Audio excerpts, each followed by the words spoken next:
내가 가로되 주여 무엇을 하리이까? 주께서 가라사대 일어나 다메섹으로 들어가라. 정한 바 너의 모든 행할 것을 거기서 누가 이르리라 하시거늘 나는 그 빛의 광채를 인하여 볼 수 없게 되었으므로 나와 함께 있는 사람들의 손에 끌려 다메섹에 들어갔노라.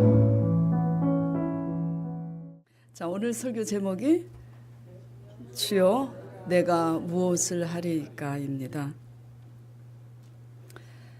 고단한 삶 가운데 교회에 나온 많은 사람들은 말씀을 통해서 살아갈 소망과 위로를 얻기를 바랄 것입니다. 새로운 삶의 도약을 위해서 우리 지친 삶 가운데 과연 우리는 무엇을 해야 할 것인가? 주님 말씀 앞에서 우리는 깨달아야 할 것입니다.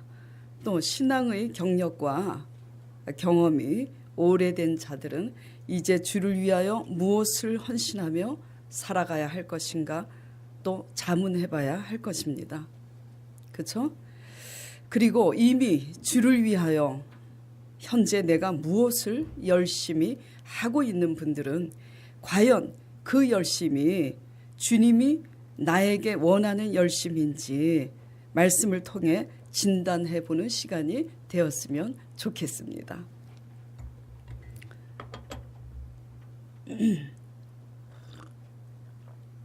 에어컨을 폭염 때문에 계속 쐬니까 병원에서 약을 조제해서 먹고 있는데도 이렇게 잘 낫지가 않네요. 오늘 본문 말씀 보겠습니다.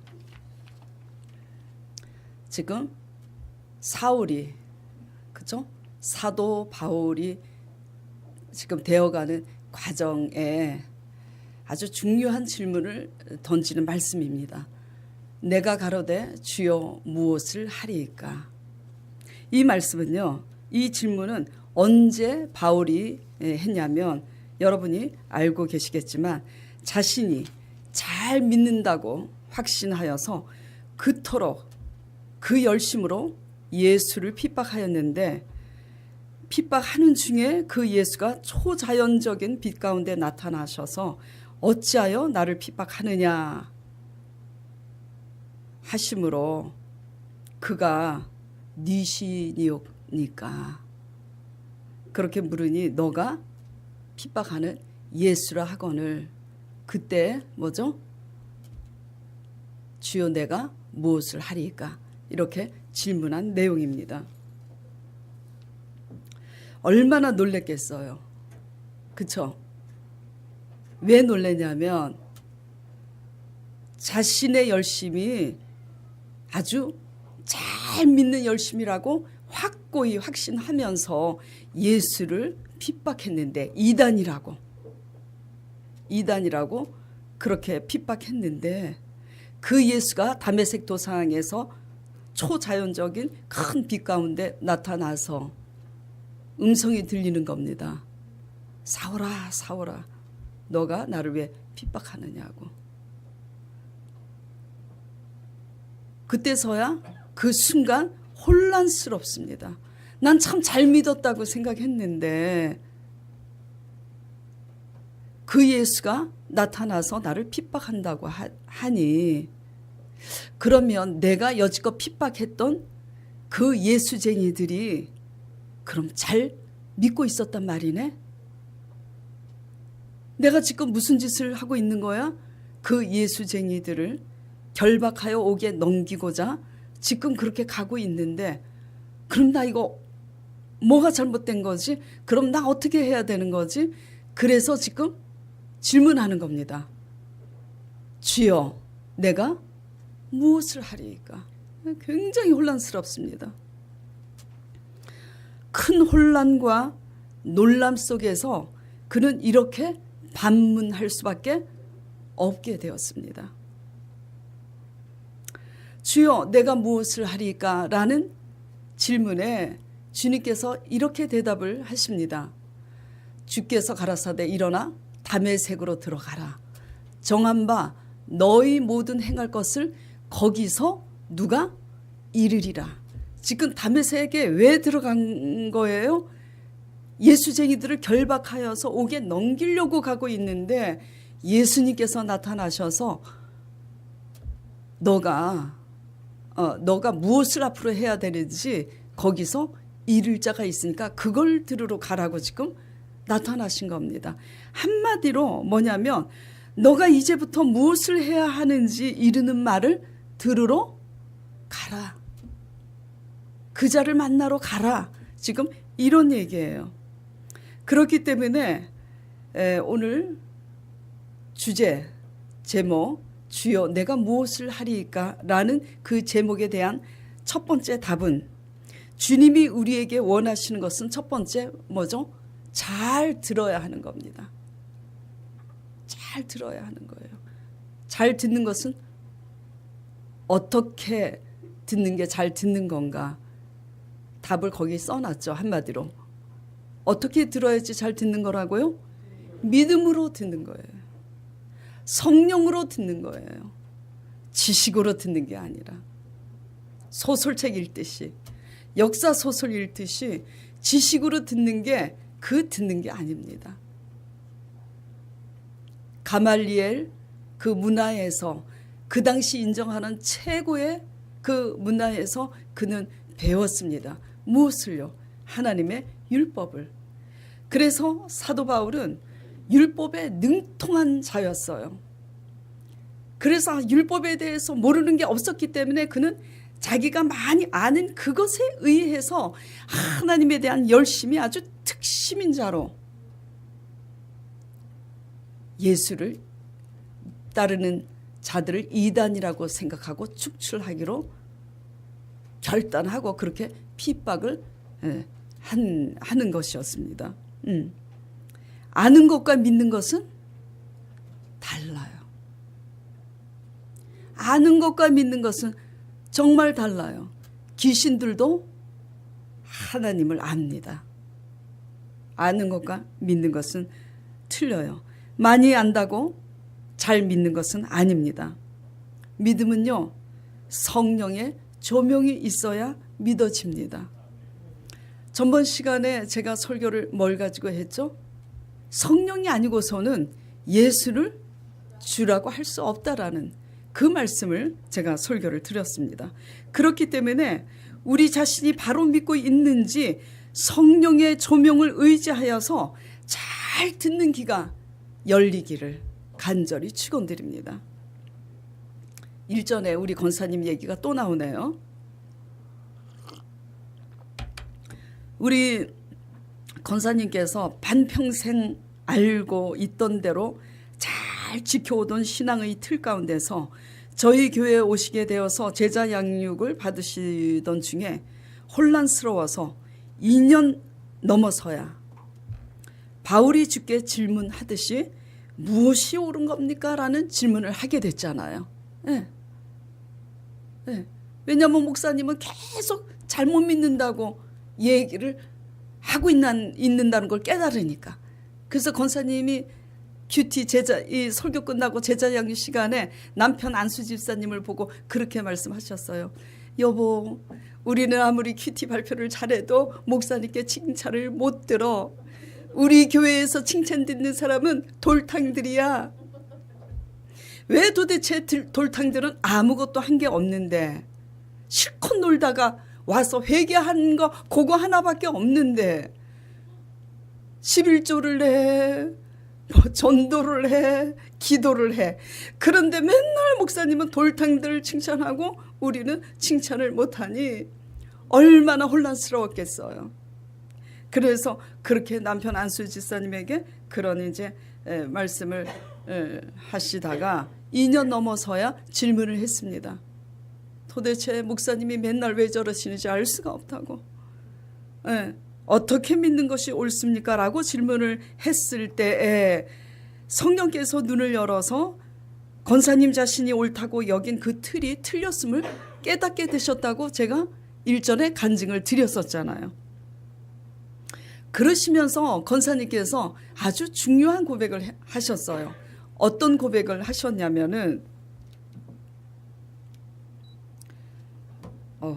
잠깐만요. 이거 좀 끄고. 어떤 고백을 하셨었냐면 요한계시록에 계속해서 마지막 7교회들에게 하시는 말씀을 할 때마다 계속 반복되는 말씀이 있잖아요. 무슨 말씀이 있냐면 귀 있는 자는 들을지어다. 아, 그 귀가 이 귀였구나. 그러시면서 수요 큐티 때 권사님의 귀를 손으로 탁탁 때리시더라고요. 내가 잘 믿는다고 여겼던 내 틀, 그 귀는 요한계시록에 귀 있는 자는 들을지어다 그 귀가 아니었었다고. 이제야 그 귀가 이 귀라는 거를 깨달았다고 고백을 하셨어요. 질문을 했기 때문에 내가 옳다고 여기는 이 잘 믿는다고 여기는 이게 과연 옳게 믿고 있는 겁니까? 라고 질문했기 때문에 성령님께서 깨닫게 해주신 겁니다. 예. 저도 물론 그 과정이 있었어요. 저는 상당히 잘 믿는다고 생각했어요. 그래서 정말 내 스타일대로 얘기할게요. 죄송합니다. 정말 재수없이 믿는 기본이 안 돼 있는 사람들 다 가라고 얘기했어요. 말씀 제자 양육 받으러 왔을 때 가라고. 더 배우러 올 거 없다고 그랬었습니다. 그러다가 맨 끝에 내가 뭐가 잘못된 거지?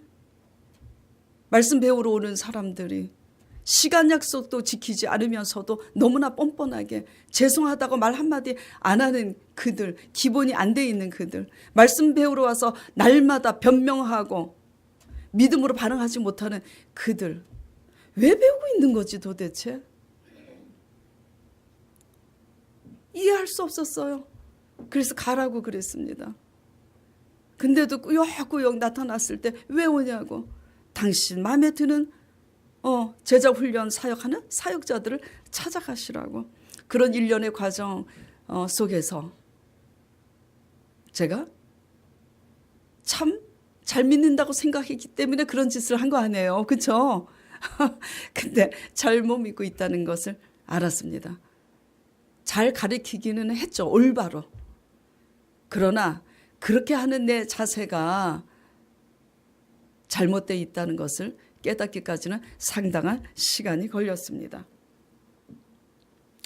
믿은 지 오래된 분들 중에 불신앙으로 그 모든 끝에 있는 분들은 공통적으로 대부분 잘 듣지를 않습니다. 일부러 안 들으려고 하는 게 아니에요. 아무리 말해도 들리지 않는 겁니다. 저는 전에 일부러 안 들으려고 애를 쓰는 줄 알고 가라고 그랬어요. 근데 가만히 그걸 반복하면서 보니까 안 들리는 거예요, 이 사람들이.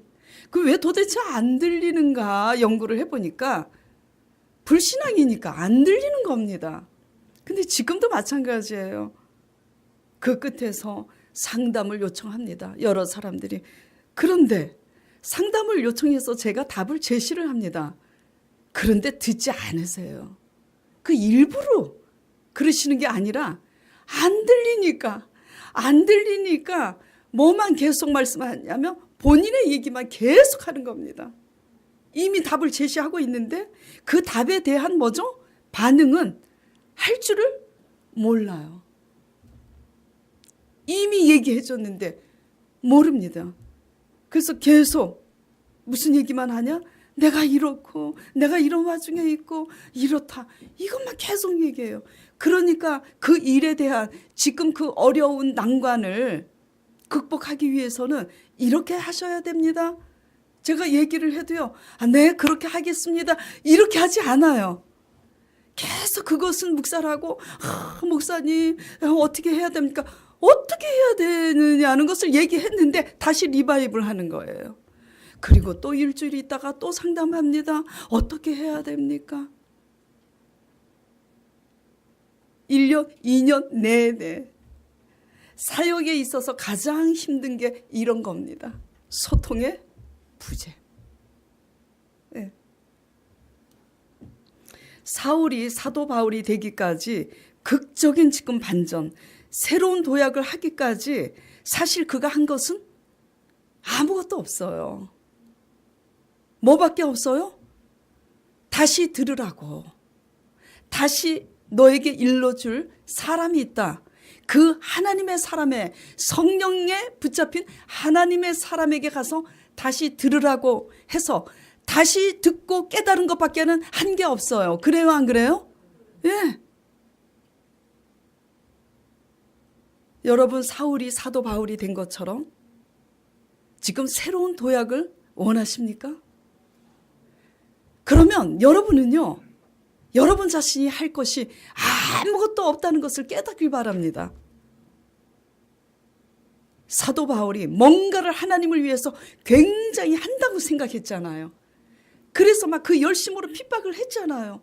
그 핍박을 잘했다고 지금 생각을 하고 있잖아요. 그렇죠? 예, 저도 상식이 되어 있지 않은 사람들을 쫓아내고 써도 잘했다고 생각했습니다. 예. 예. 그 끝에서 하나님이 왜 그러시냐고, 너 왜 그러냐, 왜 그러냐. 그러니까 혼란스러워서 난 참 잘했는데 왜 그러냐고, 너 어찌하여 왜 그러냐고 하니 사울이 묻습니다. 내가 무엇을 해야 합니까? 들으라고. 들은 것밖에 한 일이 없어요. 무엇을 들었겠습니까?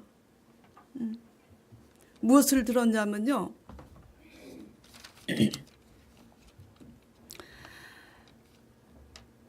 22장에 보면은 12절서부터 제가 읽어보겠습니다. 율법에 따라 경건한 사람으로 거기 사는 모든 유대인들 중에, 거기 사는 어디에? 다메섹에 사는 모든 유대인들 중에 칭찬을 듣는 아나니아라 하는 사람이 내게와 곁에 서서 말하되 형제 사울아 다시 보라 하거늘 즉시 그를 쳐다보았노라. 그가 또 이르되 우리 조상들의 하나님이 너를 택하여 너로 하여금 자기의 뜻을 알게 하시며 그 의인이 누구냐면 예수 그리스도입니다. 그 의인을 보게 하시고 그 입에서 나오는 음성을 듣게 하셨으니 너가 다메섹에서 핍박하는 예수의 음성을 듣지 아니하였느냐. 너가 그를 위하여 모든 사람 앞에서 너가 보고 들은 것에 대하여 증인이 되라고 하면서 이제 왜 주저하느냐. 일어나 주의 이름으로 세례를 받고 너의 죄를 씻으라. 회개하고 회심하라고.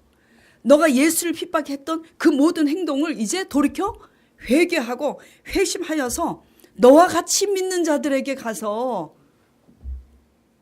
너네들이, 당신들이 믿고 있는 하나님에 대한 열심은 잘못 믿고 있는 거라고. 나도 당신들처럼 그렇게 잘못 믿었었노라고. 내가 핍박하던 그 예수를 도리어 이제 따르는 이 제자가 된 것은 이러한 과정이 실제적으로 있었기 때문에 되었노라고 그렇게 증언하라고 그렇게 이릅니다. 그래서 그 즉시로 제자 아나니아를 통해서 예수 그리스도의 죽으심과 부활을 다시 공부를 하면서 그 사울이 핍박하던 그 예수가 실제로 하나님의 아들인 것과 십자가에 죽으셨을 때 그 하나님께서 그 아들을 다시 살리신 그 사실을 얘기하면서 다메섹 도성에서 큰 빛 가운데 나타난 그 예수가 그 예수인 것을 지금 증거하면서 너가 잘못 믿었던 이 사실과 같이 많은 유대인들이 그렇게 믿고 있으니까 가서 전하라고. 그래서 그때부터 뭐죠? 새로운 시각이 열리는 겁니다. 새로운 반전이 일어나는 거예요. 내가 잘못 믿었구나. 그래서 지금 그렇게 증거를 하고 있는 거예요.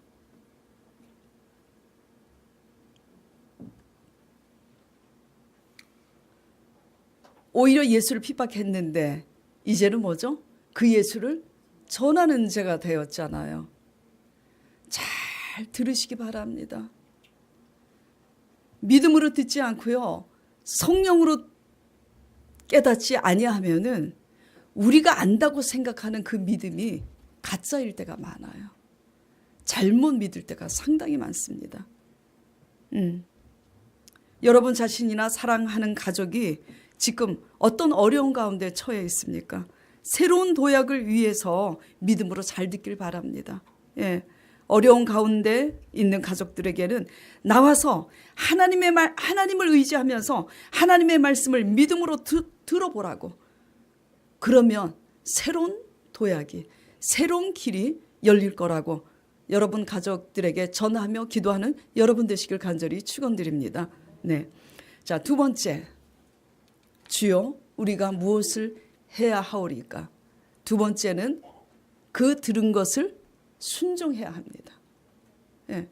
지금 사울이 한 것은 아나니에게 들은 것밖에 없잖아요.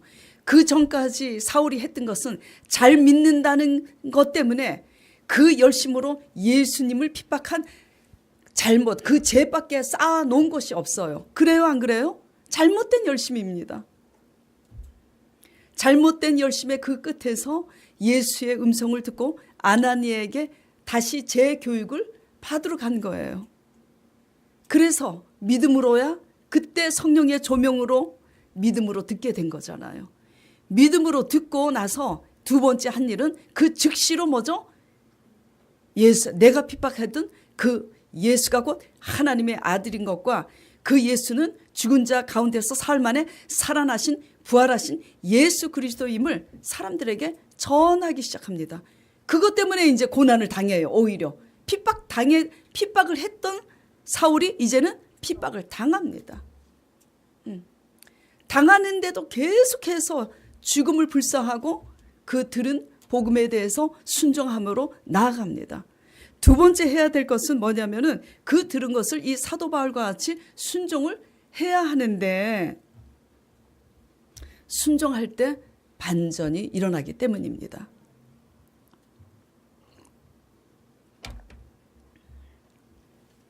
무슨 얘기냐? 가나의 혼인잔치 한 달 전에 제가 청년부 찬양예배 때 설교했었잖아요. 가나의 혼인잔치에 물이 변하여 포도주가 된 기적은 예수님 안 믿는 삼척동자도 다 알아요. 그렇죠? 들어서. 그 물이 변하여 포도주가 된 기적은 누가 알더라고 했죠? 무슨 말씀을 하시든지 그 말씀대로 물을 떠온 그 하인들이 알더라 그랬습니다. 순종해야 합니다. 무슨 말씀을 하시든지 그 물을 떠오지 않은 사람은 물이 변하여 포도주가 된 그 과정을 모르는 겁니다. 예. 그렇기 때문에 또 오늘 요 주보에 요 그림이 있잖아요. 오늘 하늘이가 이렇게 그림을 띄웠는데 이거 아시죠? 무슨 그림인지. 예. 베드로가 밤이 맞도록 수고해도 얻은 것이 없지만 예수님의 말씀에 의지하여 어부의 상식으로는 이해가 안 가지만 무슨 말씀을 하든지 내가 그 물을 내리리이다 해서 순종하여 내리니 그 물이 찢어지도록 물고기가 잡혔잖아요. 예, 순종해야 하나님께서 어떻게 구원하시는지 그 역사를 경험할 수 있는 거예요. 그래서 순종함으로 얻어지는 경험하게 되는 구원의 역사를 우리가 증거하는 것이 살아계신 구원의 하나님을 올바로 증거하는 거지. 증거해야 되니까 전도는 하지만 우리 삶 속에 부활의 역사와 경험이 아무것도 없다면 우리의 증거가 허공에 메아리치는 증거가 되지 않습니까? 그래요, 안 그래요? 예. 불뱀에 또 구약에는 불뱀에 물려가는 그 이스라엘 백성들. 그래서 모세가 중보를 하잖아요. 불신앙 때문에 원망 불평하다가 불뱀에 물려서 많은 백성들이 죽어가니까 모세가 하나님 아버지 이 백성들을 살려달라고. 그러니 하나님께서 제시한 말씀이 뭐예요?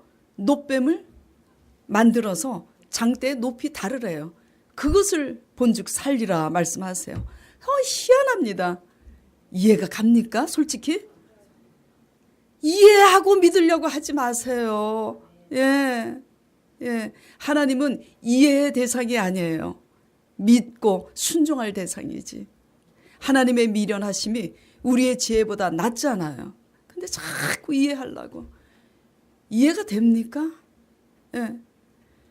근데 이해가 안 가도 그래도 살고 싶어서 그 노뱀을 바라본 자마다 불뱀에 물려 죽어가던 자들이 살아났어요. 하나님 말씀에 순종해봐야 다시 사는 역사가 있는 것을 경험하게 됩니다. 순종하시길 바랍니다. 아는 것과 순종은 틀려요.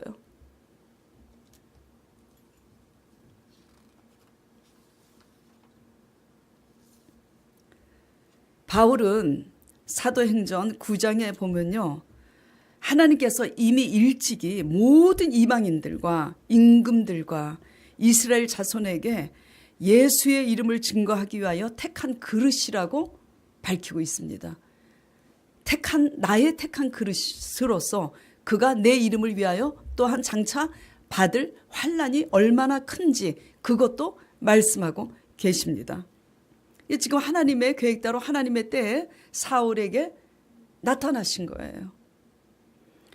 그래서 사울이 회심하여서 예수를 이제 증거하는 겁니다. 주님을 만난 이후로 다메섹 도상에서 주님을 만난 이후로 그의 사명은 확 바뀌었어요. 내용이 바뀌었습니다. 하나님에 대한 열심으로 예수를 핍박하던 그런 모습에서 오히려 예수를 증거함으로 핍박을 당하는 그런 모습으로 지금 바뀌었어요. 사명이 무엇이라고 생각하시는지 여쭤보고 싶습니다. 율법을 아는 것 때문에, 내 열심 때문에 내가 과연 하나님의 의를 거스리고 있는지 오늘 이 시간 돌아보시길 바랍니다.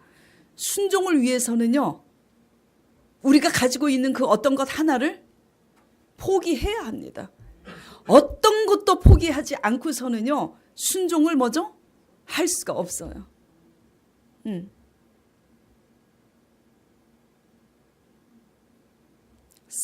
사울은 자기의 열심을 포기했어요. 내가 잘못 믿었다는 걸 알았기 때문에. 형식과 외식에 치우친 그 열심을 뭐죠? 다 던져버리고 이제 오직 자신이 경험한 예수 그리스도의 부활의 도를 증거를 하는데, 오히려 올바로 믿으니까, 올바로 사명을 받으니까 환난을 당합니다. 그래요, 안 그래요? 예, 아주 중요합니다. 하나님이 원하는 사명은 무엇일까요? 여러분에게. 그러면 대입을 해봅시다. 부활의 도를 전하라 그랬으니까 부활의 도를 전해야지. 그래서 전도하러 나가잖아요. 그게 순종입니까? 순종이죠. 그러나 뭘 알고 전해야 되잖아요. 내가 부활의 도를, 예수 그리스도를 전도하러 나갔다면 내가 그 부활에 대해서 경험한 바가 있어야 되지 않습니까? 없으니까. 목사 눈치 보면서 시간이 딱 되면 전도하러 가긴 가는데, 도대체 환난 당하는 그들에게 예수 그리스도의 부활을 어떻게 증거해야 되는지 증험이 있어야 말이죠. 무엇이 하나님이 원하는 순교입니까? 사도 바울이 순교 당했어요? 안 당했어요? 당했습니다. 어저께는 지방의 목사님들 중에 한 분이 카톡을 보내왔어요. 나이지리아에서 실제로 지금 이슬람 교도들에게 참혹하게 폭행을 당하고 화형당하는 그런 이제 모습을 담은 영상을 이렇게 보내줬어요. 그래서 제가 설교 준비를 하다가 눈물이 나서, 나는 정말 이런 환난을 당하고 있는 건가, 복음 때문에. 그래서 너무 마음이 아프고 눈물이 이렇게 났는데,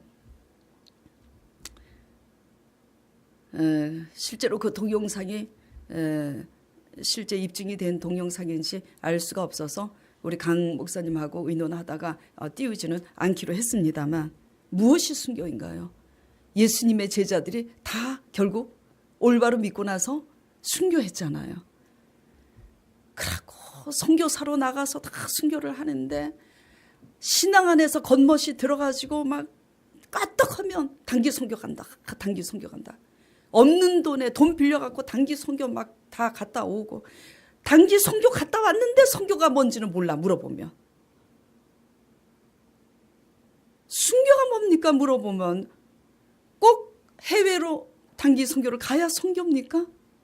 내가 지금 현재 나에게 이르시는 말씀에 대해서 내가 내 모든 생각과 내 자아를 복종시켜서 죽이지 못하면서 무슨 멀리 해외까지 가서 단기 선교를 하고 뭐 장기 선교를 하고 내가 선교사로 될 거라고. 하나님이 불러야 선교사가 되지. 예. 뭐가 하나님이 원하는 순교일까요? 뭐가 하나님이 원하는 사명일까? 주여, 내가 무엇을 하기를 원하시나이까? 예. 오래전에 일전에 제가 한번 이걸 간증히 한 적이 있는데 오늘 너무 적합하기 때문에 다시 한번 얘기를 하도록 하겠습니다. 제가 신학교 다닐 때 같은 신학생이었는데 가정주부예요. 가정주부이면서도 신학교를 왔어요. 하나님이 가라 그래서 왔다고 그러시더라고. 그런데 또 신학교를 다니면서도 교회 전도사로서 실제로 사역을 하고 있었습니다. 그런데 어떻게 하다가 제가 제자 사역 이제를 하고 있었는데 제 제자 훈련에 동참하게 됐어요. 그러다가 그분이 갈등을 느끼는 겁니다. 내가 이 제자 훈련을 정말로 받아야 되겠다는 필요성을 느끼고 있는데 가정주부지, 신학교도 다녀야 되지, 교회 전도서 사역도 해야 되지. 그러니까 제자 훈련에 동참할 시간이 있어요, 없어요? 없어요. 그러니까 고민하다가 그분이 저한테 상담을 하는 겁니다. 제가 2차 저차 제자 훈련을 받고 싶은데 시간이 없어서 못 받는데 어떻게 해야 됩니까? 물어요. 바보 같은 질문이죠. 왜? 선택은 본인이 깨닫고 해야 되는 건데 그런 곤란한 질문을 하니. 근데 같은 이렇게 신학교 같은 반이었기 때문에 제가 알잖아요. 딱 보니까 지금은 아직 전도사 사역을 할 때가 아니에요. 그분은 제자 훈련을 먼저 받아야 될 그런 이제 상황인데, 그렇다고 제가 건방지게 제가 제자 훈련 사역을 한다고 다른 걸 포기하고 제자 사역을 하십시오 하면 교만하게 드릴 거고 또 내가 원하는 것을 그분에게 강요하는 것처럼 되잖아요. 그래서 제가 하나님께 마음속으로 기도를 했습니다. 아버지, 제가 대답하는 것이 정말 하나님의 대답인지 그녀가 마음에 와닿도록 제가 답을 하려면 어떻게 대답을 해야 되는지 좀 제발 지혜를 주세요 하고 제가 마음속으로 기도를 했더니 성령님께서 이렇게 말씀을 하시는 거예요. 그녀에게 이렇게 물어보라고. 어떻게? 네가 원하는 하나님 일을 할래? 내가 원하는 하나님 일을 할래? 물어보라고.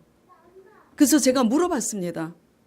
당신이 원하는 하나님의 일을 하고 싶습니까? 하나님이 원하시는 하나님의 일을 하고 싶습니까? 하니까 그녀가 한 1분 동안 침묵하다가 이렇게 대답하더라고요. 하나님이 원하는 하나님의 일을 해야 되겠죠? 그러더라고요. 그래서 제가 그렇게 물어봤어요.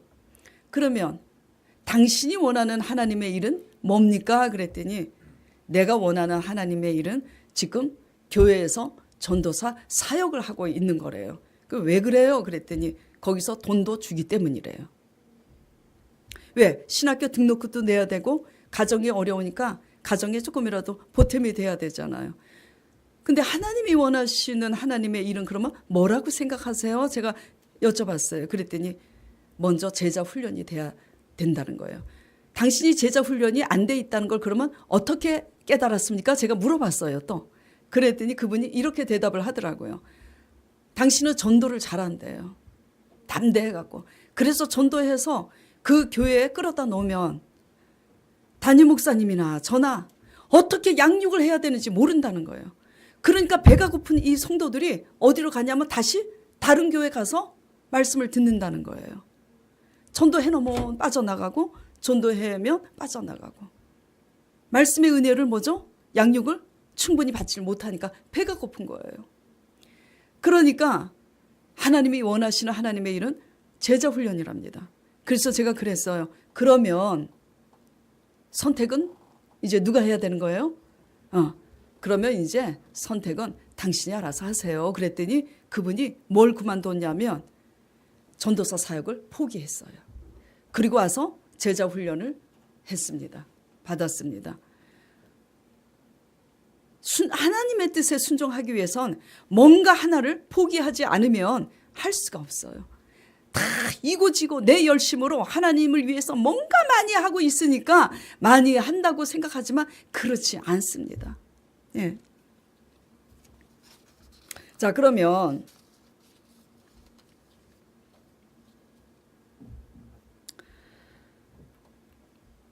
이것을 실제적으로 우리 문제에 적용을 한번 해보도록 하겠습니다.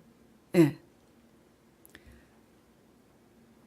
주여 우리가 무엇을 하길 원하시나이까 잘 들어야 되고 첫째는, 두 번째는 순종해야 되는데, 그렇기 때문에 제가 지금 설교를 하는 것은 순종이 사명이라고 지금 여러분에게 말씀드리고 있는 겁니다. 왜? 순종해야 역사하시는 하나님을 경험할 거고, 역사하시는 하나님을 경험해야 부활의 하나님을 올바로 전할 수 있잖아요. 그렇기 때문에 순종이 사명입니다. 예, 순종이 사명이에요. 그런데 순종이 사명인 줄을 모르고 그저 표면적으로만 전도해야지. 그러면서 하나님과 1대1의 관계에서 전도는 해야 됩니다. 그런데 하나님의 1대1의 관계에서 순종이 없는 전도는 열매가 뭐죠? 있을 수가 없어요. 그래서 그러면 순종이 사명이라면 나는 그러면 무엇을 해야 순종인지 여러분들이 각자 그게 적용이 되고 알아야 되잖아요. 그렇죠? 그래서 그 적용을 위해서 한번 얘기해 보도록 하겠습니다. 자, 다 사도 바울로 부름을 받았습니까? 아니죠. 다 엘리야겠습니까? 아니에요. 더러는 바울의 사역을 돕는 브리스길라, 아굴라 같은 그릇으로 부름받은 사람들도 있고, 엘리야 곁에는 누가 있었어요? 항상 심부름하는 사환 게하시가 있었습니다. 그 게하시는 하나님으로부터 어떤 그릇으로서 부름을 받았어요? 엘리야 옆에 항상 심부름하는 사환으로서 너는 있으라 하고 부름 받은 겁니다. 예. 근데 사환이 어느 날 엘리야 옆에 있다가 엘리야가 되겠다고 하면 곤란하잖아요. 예. 그러면 어떻게 돼요? 쫓겨나는 겁니다. 누구한테? 엘리야한테도 쫓겨나고 하나님께도 쫓겨나는 거예요. 예. 그래서 우리는 주제 파악을 해야 되는데 쓰임새가 다 달라요. 무슨 얘기냐? 현실적으로 내가 처한 곳에서 우리는 다 하나님께 부름을 받았습니다. 그리고 그곳에서 나는 어떤 예수 그리스도의 부활의 도를 증거하면서 그 고난을 담당해야 되는가? 이게 뭐죠? 적용이 돼야 되는 거예요. 그래서 이 실제적인 예로 여러분들의 이해를 돕기 위해서 우리 강 목사 사모 얘기를 한번 해보도록 하겠습니다. 왜냐하면 그래야 잘 이해가 가기 때문에. 자, 여러분들이 아시다시피 우리 강 목사 사모는 아기가 몇 명입니까? 넷이에요. 근데 참 희한한 게 그 4명이 다 언제 태어났냐면 하늘을 봐야 별을 따져 할 때마다 태어났어요. 아니 진짜 꼭 그럴 때마다 그 애가 태어났어요. 4명이나. 네. 그래서 그 애들은 도대체 어디에서 떨어졌는지 잘 모르겠습니다. 그런데 제가 왜 이 얘기를 하냐면 4명의 아이들을 요즘 키우기가 쉬워요? 어려워요? 참 어렵습니다. 그래서 우리 강 목사 사모님의 친정 어머니께서 죄송합니다. 제가 그런 거 아닙니다. 전화해서 이 미친년아. 애가 셋인데 미쳤냐? 어떻게 키우려고 넷이나 낳냐? 제가 그런 게 아니에요. 그 어머니가 그랬다는 얘기죠. 그래요. 그런데 세상에 그 넷을 놓고도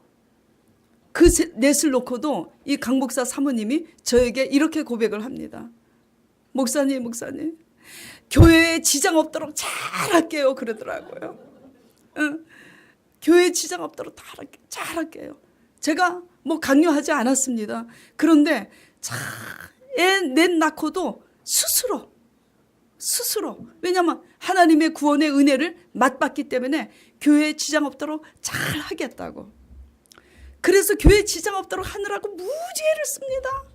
복사도 하고 제가 교환을 하면은 제가 수요 큐티는 제가 이제 생명의 삶 주일날은 생명의 삶으로 하지만 주일날은 제가 만든 교환을 가지고 큐티를 하잖아요. 그 교환을 타이프를 치지, 수요 예배 때 피아노 치지, 음식 봉사하지, 얼마나 많은 일을 합니까? 그런데 어느 날 너무하시지, 성령님께서 그런 우리 강 목사 사모님에게 나타나신 거예요. 뭐라고 나타나셨냐? 소외된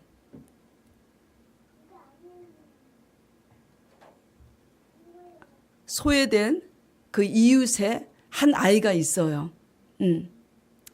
그 아이를 너가 돌보라고. 왜 도대체 하필 여기 아이 하나 양육하고 있는 분들도 있는데 왜 굳이 아이 넷을 낳은 강 목사 사모에게 그 이웃집 아이를 돌보라고 하나님께서 숙제를 내주시는 건가? 예. 예. 성경 말씀에 이런 말씀이 있습니다. 달리는 말에 채찍을 가한다고. 더러는요, 육신적인 신앙을 가진 사람들이 이런 말을 하는 걸 가끔 듣습니다. 아이고, 우리 조영수 집사님이 장애인이잖아요.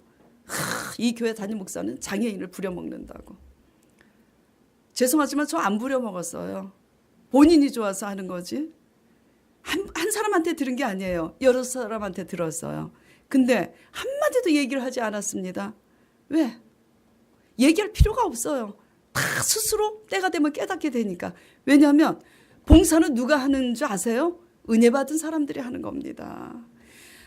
헌신은 누가 하냐고요? 가장 많이 은혜 받은 사람들이 강요하지 않아도 스스로 하는 거예요. 근데 참 희한한 것은 죽도록 순종하는 자에게 하나님은 나타나셔서 또 채찍을 갑니다. 더 많이 하라고. 그렇기 때문에 아이 넷을 둔 강 목사 사모에게 이웃집 아이도 돌보라고. 왜냐면 아빠도 없고 엄마가 계셔도 그 엄마가 부족해서 그 아이를 돌보지 못하니까 그 아이를 돌보라고. 그러니 강 목사 사모가 어저께 저하고 통화하다가 울더라고요. 목사님 너무 괴롭습니다. 나름대로 잘 챙긴다고 챙기는데도 왜 괴로울까요? 내가 아이 넷도 키우는데 내가 5째 아이를 또 이제 놓을 수가 없어요. 왜 그러신지 아시죠? 이제 놓고 싶어도 놓을 수가 없는데 과연 5째를 낳았으면 5째 아이까지 안 키우겠습니까? 그런데 내 뱃속에 난 내 자식 내 아이 키우는 거 하고 하나님이 돌보라고 한 그 아이는 어쩌다 가끔 돌보게 되기 때문에 거룩한 부담감이 있는 거예요. 그 힘든 중에도 그 고단한 중에서도 그 아이를 돌보기가 얼마나 힘들어. 근데도 그 말씀을 들었기 때문에 그 일을 행하면서도 내 자식같이 맨날 돌보지 않는 그 거룩한 부담감 때문에 맨날 뭐죠? 괴로운 거예요. 이게 뭘까요? 이게 순종이고 사명인 줄 믿으시길 바랍니다. 사도 바울이 그래서 순종을 하니까, 그래서 여러분이요 유대인들이요 지금 유대인들이 자신을 고발하고 죽이려고 하잖아요. 그런 유대인들을 향해서 나도 당신들처럼 그렇게 믿었었다. 그런데 다메섹 도상에서 이렇게 만나서 내가 이렇게 예수를 믿게 되었으니 너네들도 회심하고 바로 믿으라고 하는데 그들이 듣습니까? 안 들어요. 사도 바울은 듣는데 또 그들은 안 듣더라고요.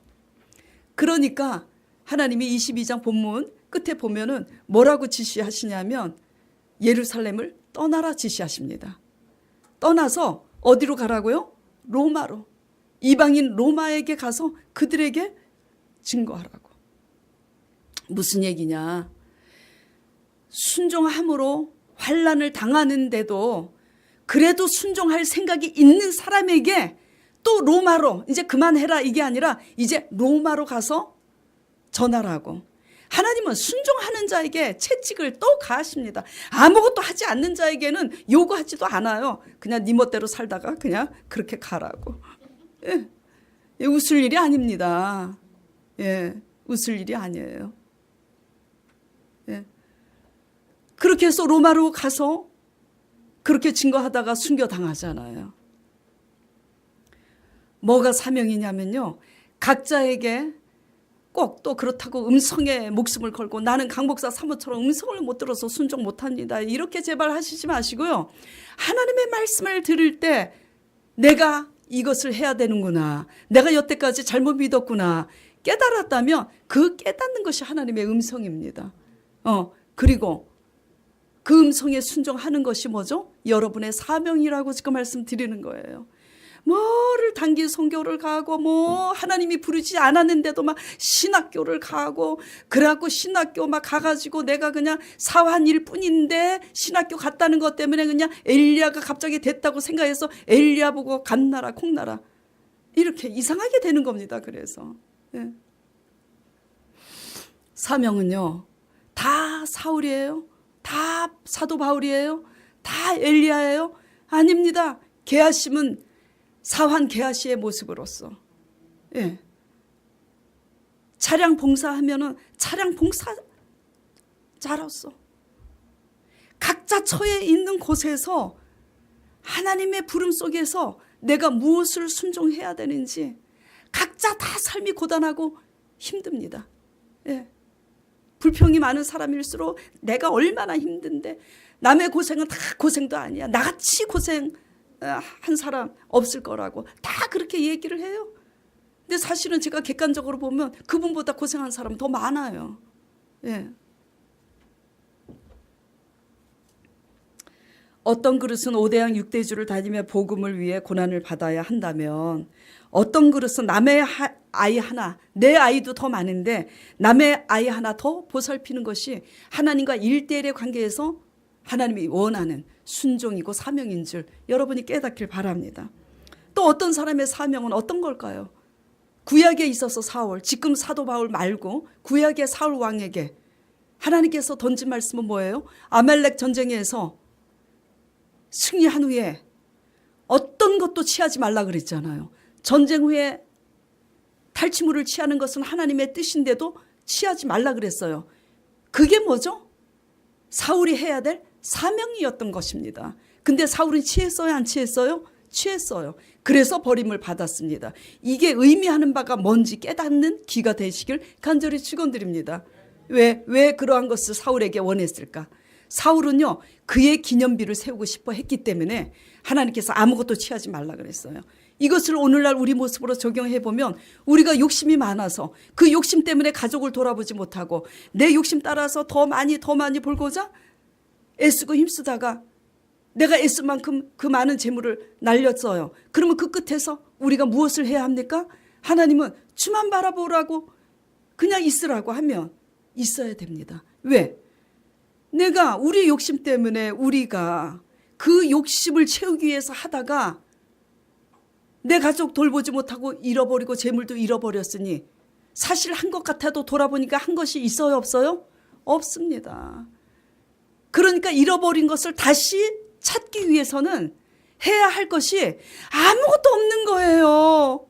사울이 사도 바울로 변하기까지는 할 것이 아무것도 없고 오직 듣고 있어야 되는 것처럼, 듣고 순종해야 되는 것처럼 아무것도 우리는 할 것이 없는 것입니다.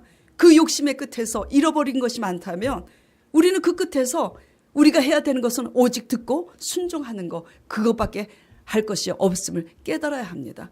그러면 일은 누가 해요? 하나님이 하십니다. 하나님이. 우리의 우상을 깨트리셔서 우리를 구원하시기 위해서 아무것도 하지 못하게 하는 겁니다. 예. 다시 찾아주시려고. 자, 그렇기 때문에 우리가 무엇을 하리까?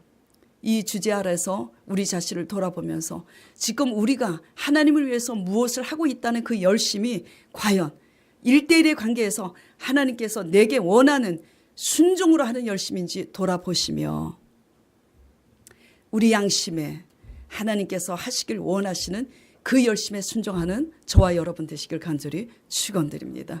예, 다 같이 오늘 말씀을 생각하면서 통성으로 기도하시길 바랍니다. 하나님 아버지 주님,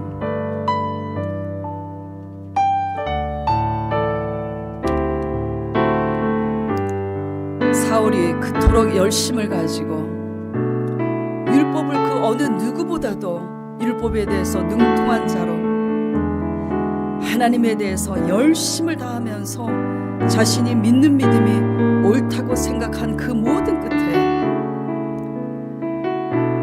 성령의 체험을 한 아버지 그가 비로소 깨달은 것은 내가 잘못 믿는 거구나. 그래서 도리어 핍박했던 그가 핍박을 받는 자로 사명이 바뀝니다. 주님이시여, 우리의 사명은 과연 뭘까요?